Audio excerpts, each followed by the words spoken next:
Hello and welcome back to CM4D Basic Training. In this module, we will cover some or most of the options that come with creating and maintaining a CM4D query. So in a previous module, we talked about the internal data flow of how to create reports in CM4D, and we went over some basic steps relating to how to create a query, create data sets, create objects on the white space, and then connect all of these objects together in order to display information on a page. But in this module, we'll just talk about the options for the query specifically, the major way that queries are used, and basically how to navigate within the various options for a query. So to get started, I'm going to make a blank document in CM4D Classic. I'm going to go to File, New, and now I have a blank document. So if you're creating a query from scratch, again, what we would do is on the Data Source tab, we would go to Data Sources and right-click and choose Open Managed Data Source. And from here, we will click one of the databases that we have available to connect to one of the sources of data. So at that point, we have this query properties window. One thing that we can do here is name the query depending on the routine that we're going to include. We can call this the same name as the routine name. We can call it a different name, or we can leave it as query 1. If we leave this the way it is, then the software will just automatically resolve the name to be the same as the routine that we initially load. The name is there just for naming convention purposes. If you later on have more than one query, it's good to separate them with a name that gives you information about what each query is containing. We can be general about this one. Let's call this part 1 for now. That's fine. And let's look at some of the options we have here for the query properties. The first option is load query on open. If we choose this option, what will happen is that when we create the query and save the document, with this checked, if we happen to be on a page that does not show any data, then the query will still load with the routine and information. If we had this unchecked and we had the CM4D document on a page that didn't have any information from that particular query, then what you would see is that the query would not load. So let's illustrate this real quick. I'm going to call this part 1. I'll keep this unchecked for now and click OK. I'm going to choose a particular part. It will be this one. Hit next. Here where it says advanced feature filtering, we'll look at these options soon for choosing our features. But right now we'll just hit finish. And now I have a query loaded. So this view right now is pulling from this query. If I get rid of that by hitting delete and then save this, this is called document 2 right now. I'll just hit save in the training folder. I'll call this query test. So I have that saved. If I want to go back to my options, I can click here on this container and right click and choose properties. I see that it's not loaded, so I'll hit cancel.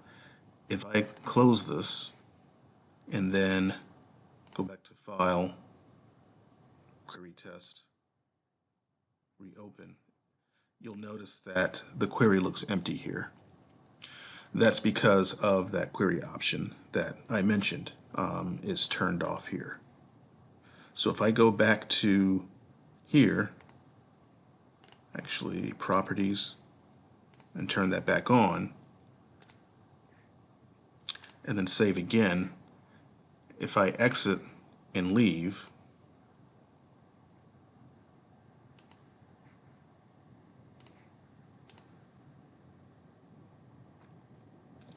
this time it loaded the query, although there's no information on this white space or in this page that's pulling from that query.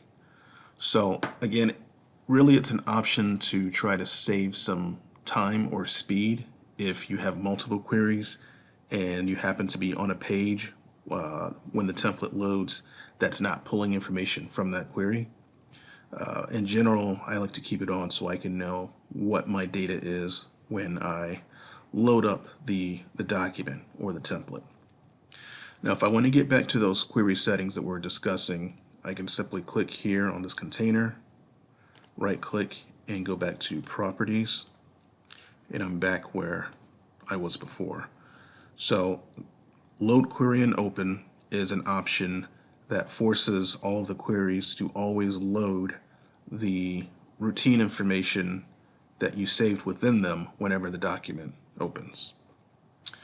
Another option is activate last sample on load. This option exists for cases where you want to have a particular sample in the query active. We'll talk about that briefly. So whenever you load a query,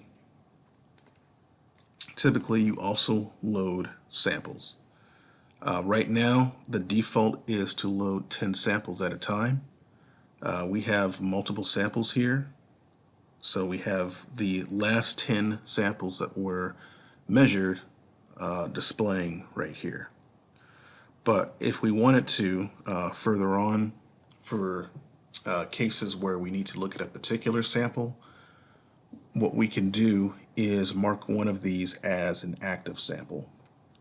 So what that means, if I right click on any one of these, I can choose the function activate, and if you'll notice, there'll be a check on that particular sample.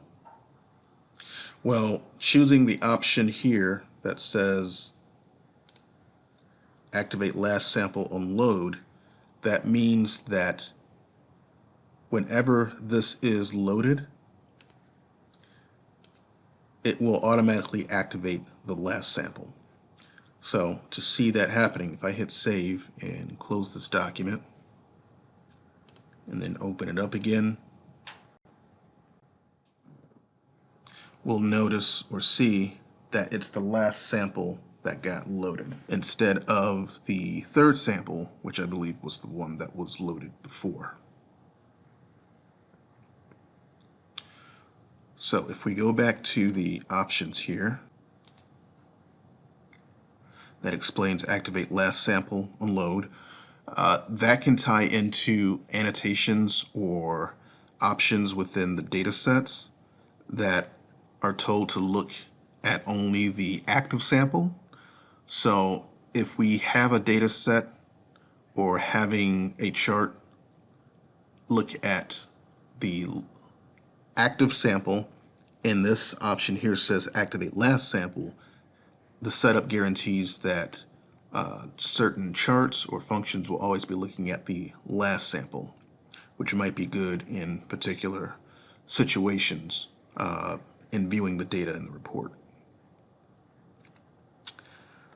So this option, eliminate empty reference features, this has to do with constructed features that can be created within CM4D.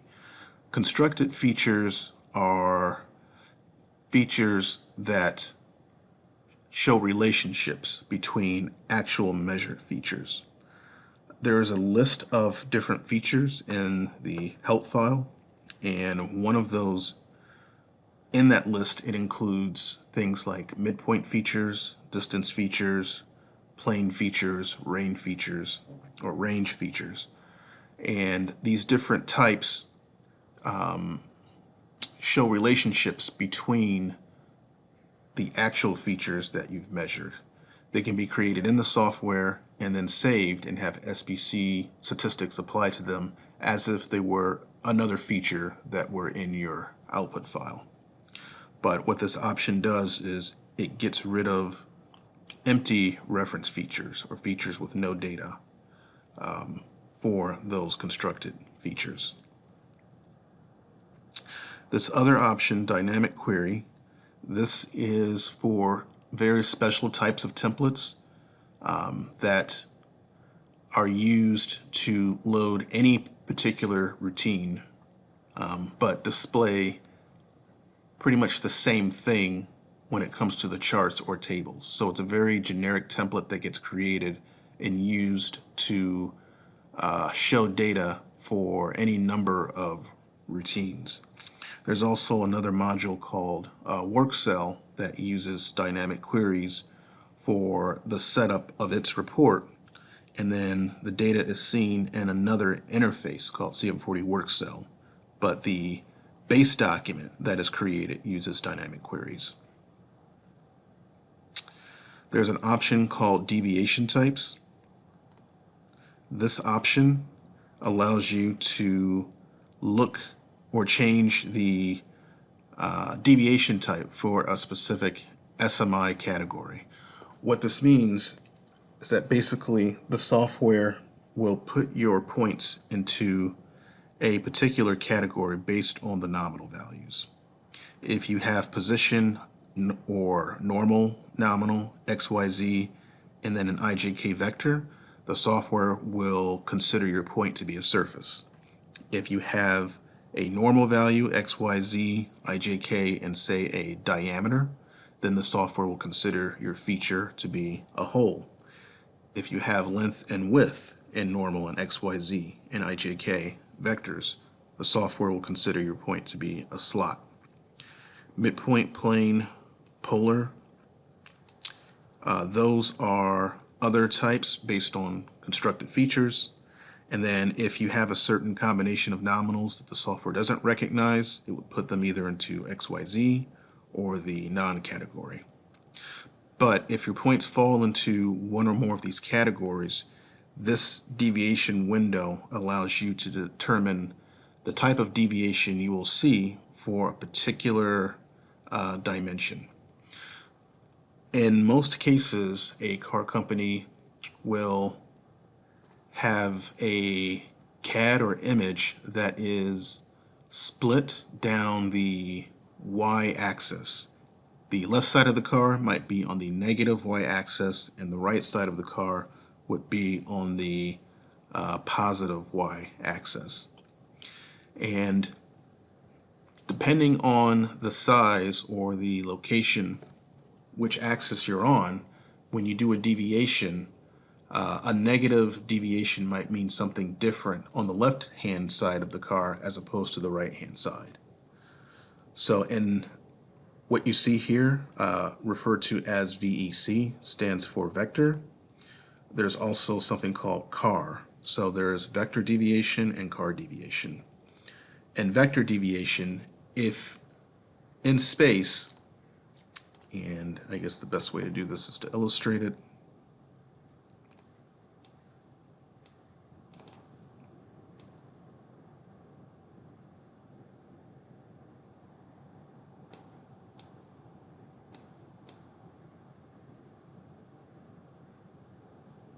Okay, so we have here positive y going in this direction, negative y going in this direction.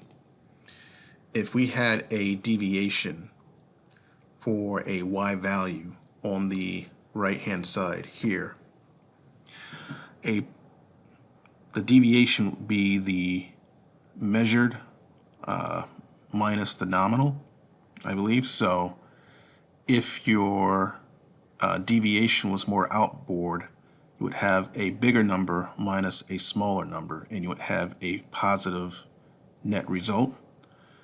That would be considered outboard on the right hand side. But if you did the same math on the left hand side, you would have a higher negative number minus a lower negative number, which would give you a deviation with a negative sign. On the left-hand side, that negative sign actually means outboard on the left hand. It's going further away from your origin of access.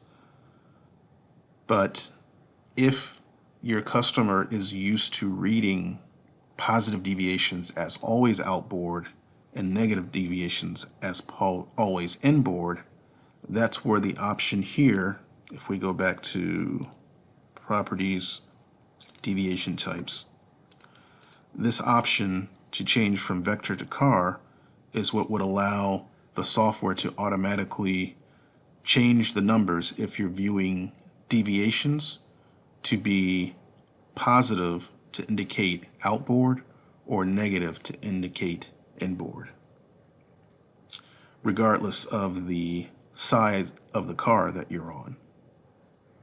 And that's typically the case with the y-axis, but you can turn this on also for the other axes if need be, whether it's Z, X, or any other.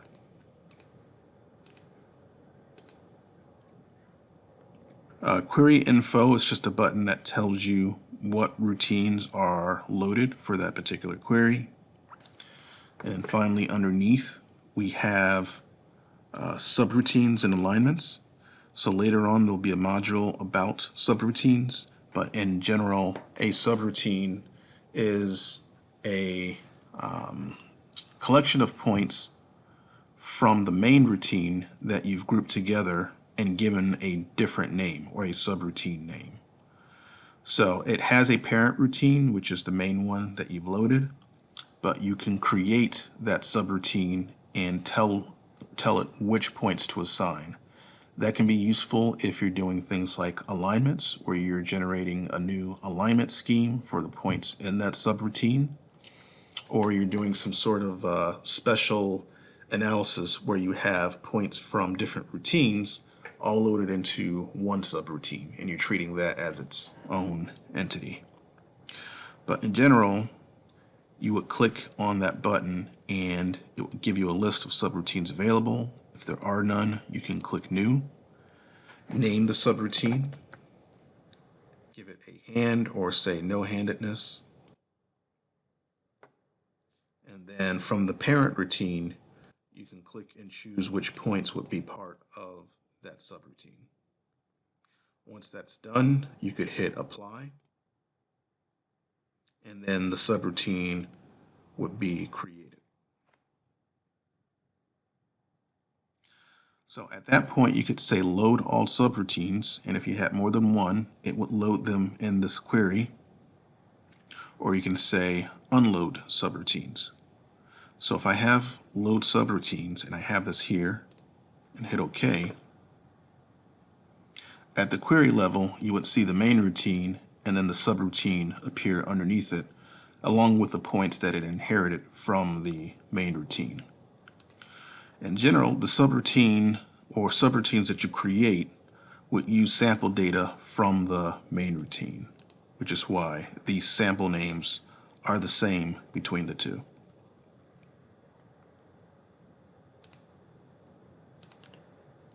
If I go back to properties, I can choose unload subroutines, and it will remove that subroutine from the list, leaving you with the main query.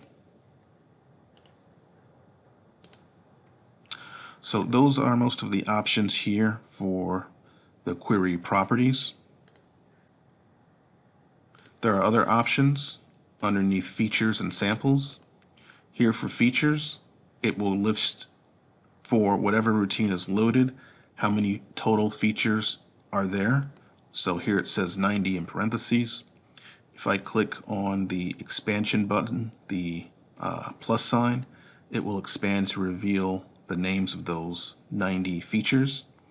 I can continue to drill down to get to the nominals or get to the actual data values that were taken for those different dimensions. So you can see the nominal, spec limits, and then the data values as well. That's one way to view the data. From this location, I could also simply right-click on one of the points, go to properties for that point, that would take me to a different module where I can change the name. I can choose particular nominal and view that here, and then also view the point location on the part.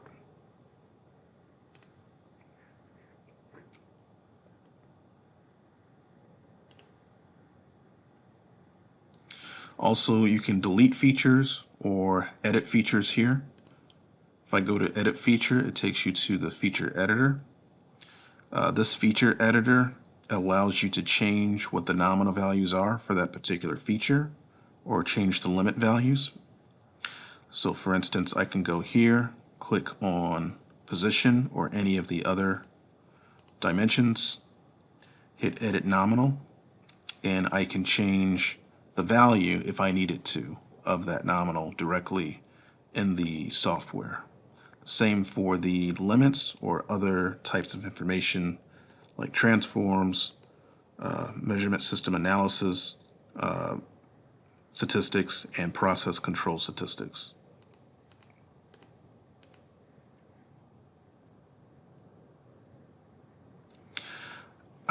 Within this interface, besides editing limits, you can delete limits and nominals, change subroutines, and also do process control on a particular point. Again, a lot of these options will be talked about further on in other modules, such as process control and subroutines. But in general, this feature editor is how you can make changes to the nominals of your feature here at the query level. But again, clicking on the feature, right-clicking and going to edit feature. So besides viewing nominals and data within this tree, you can also view the nominals and data from something called a grid. So the grid is a window down below.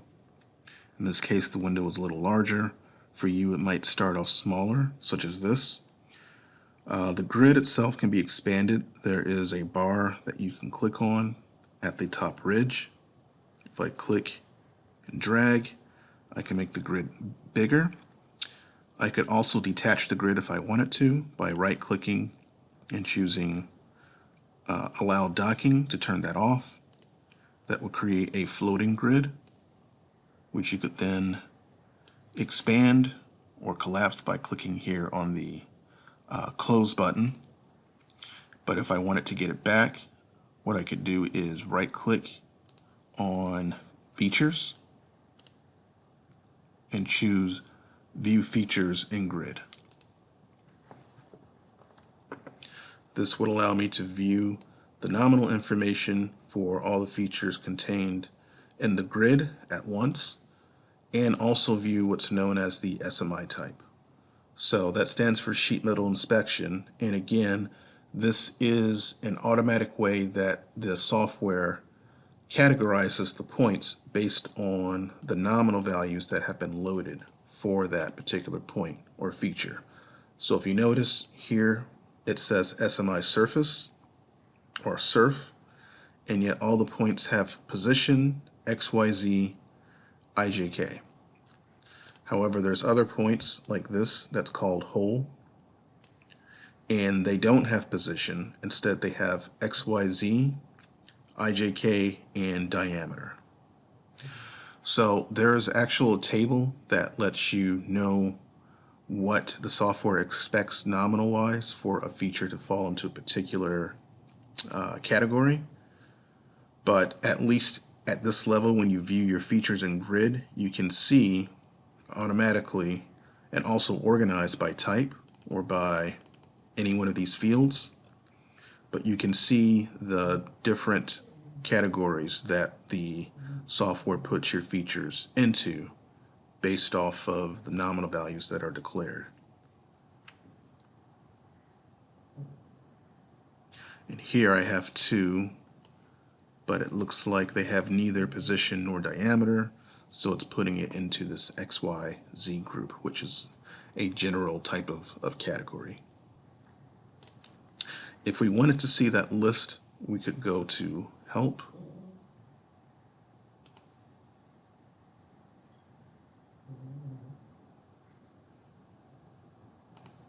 Applications, CM4D, CM4D Classic,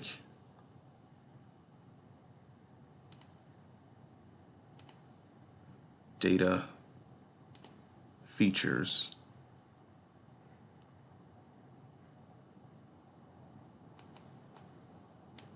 and here it's showing what the different feature markers would be within the view, the different SMI types such as surface, hole, slot, flush, gap, non, XYZ, and user, and then here they have feature type rules.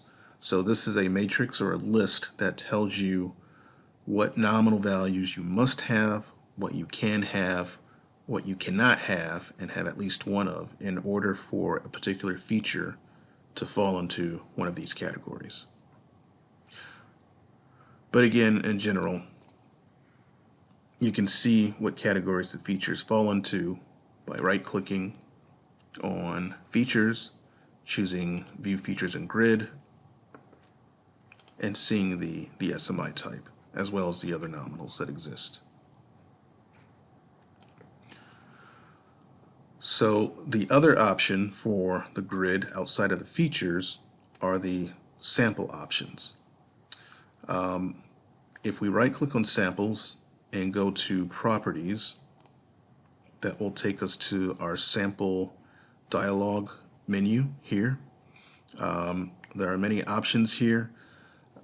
The majority of time, a customer would use load the last particular number of samples, but there are different ways of organizing the data.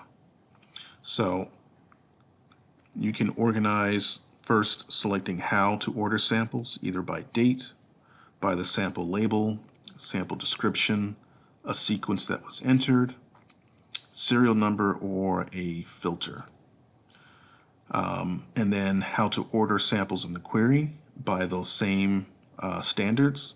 There's some other special case conditions like no sync or as selected, but in general, this first option is how it orders samples from the database, and then the second option is how the samples that were retrieved are ordered in the query. So to choose the samples themselves, you have a series of options here. We have different methods, so you can load nothing to begin with. You can say load all available samples. This will try to load every sample that exists for your routine from the database. So if you've been loading data through the automation or some other means into the database for a particular routine for a long time and have thousands of samples, this would try to load them all at once. The other option is more selective. Load the last number of samples after skipping the last number of samples. So in this case, I could say load the last 10 after the skipping the last 0. If I choose that, or say the last 12, it will try to find the most recent 12 samples that were measured and load that into the query. So if I do that, you see here under samples, it loads the last 12 samples that I have. If I go back to the properties for this and say load the last 12 after skipping the last 2, what will happen is it will look for the last 12, see the most recent 2, skip those, and then load the one right before it.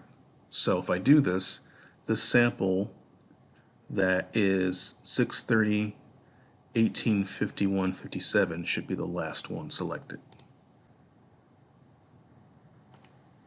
And there it is, 1851, 57.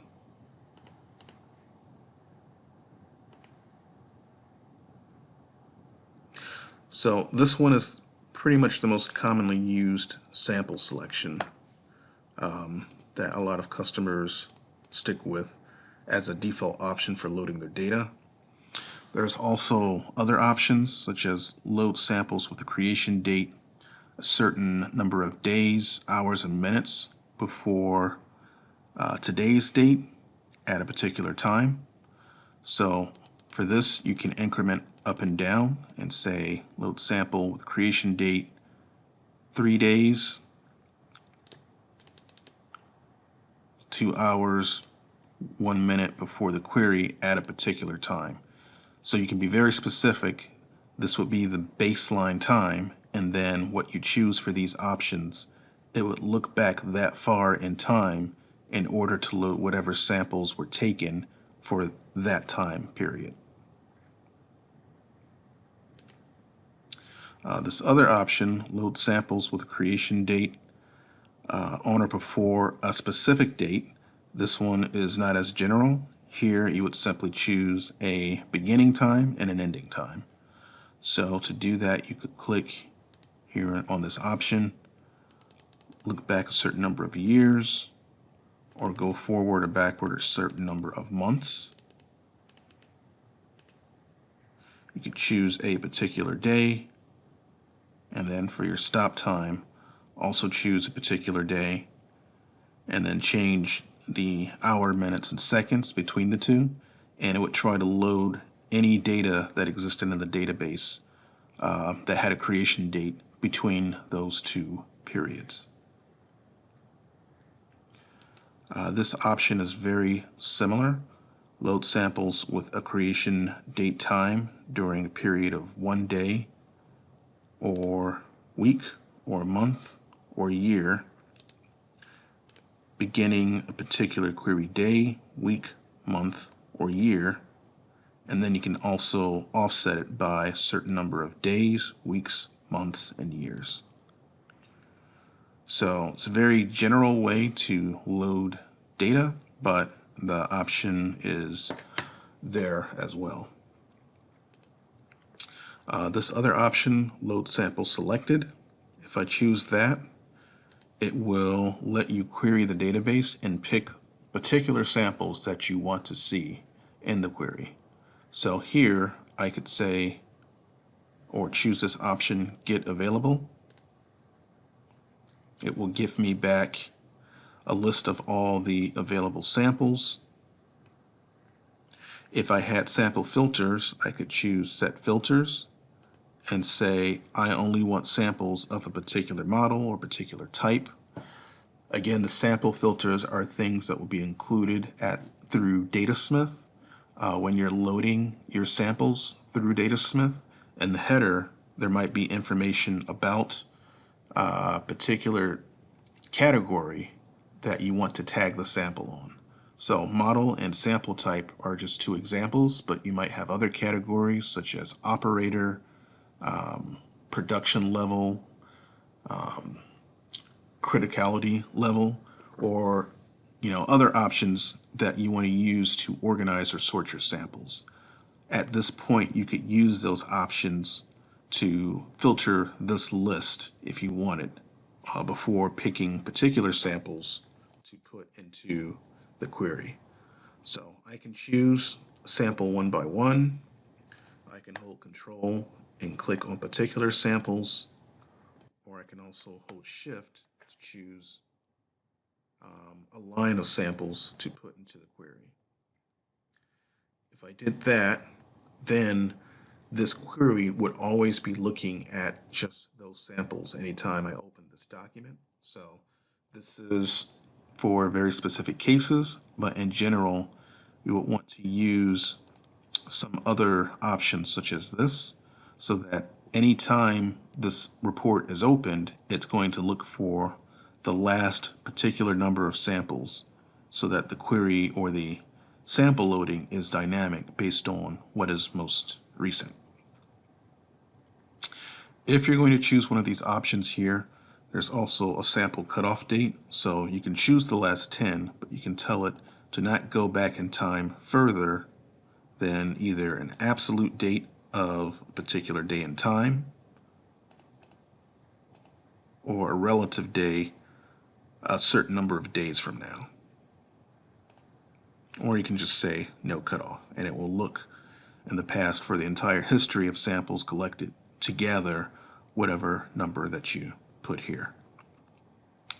Related to the filtering that we talked about, there is an option here where it says select advanced filtering. This allows you to pick particular filters to further select the samples you wanted after picking a particular number. So you can choose a number or a time frame for your samples and then go to sample filters and further specify that you want it for a particular category or set of categories. So depending on how many categories you have data loaded for your samples, you can choose those here and then also combine them as all filters specified or at least one. So this is an and or operation. You can have it where everything you specify has to be true for a sample to load, or you could say at least one of these has to be true for a sample to load. And in here you would type in the particular value that a sample has, if it's known as a unrestricted sample. You would type in whatever the model value is that you're looking for, or for any other category. You would type in the value needed that you want to retrieve for that particular set of samples.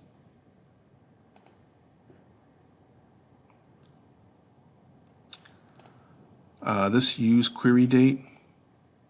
This is a special case if you wanted to simply change or use this as your baseline instead of the current baseline when it comes to loading your samples, or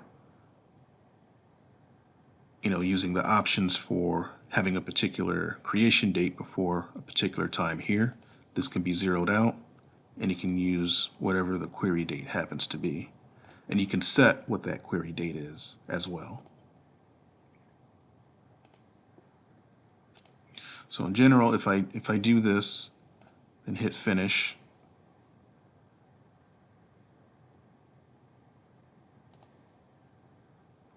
it will load my sample values. Just like the nominals, if I want to see the sample data within a grid, I can right click on samples and choose view samples in grid, and I will see what measured or deviation values were pulled from your sample files for the particular samples that were loaded. So here each column is an entire sample.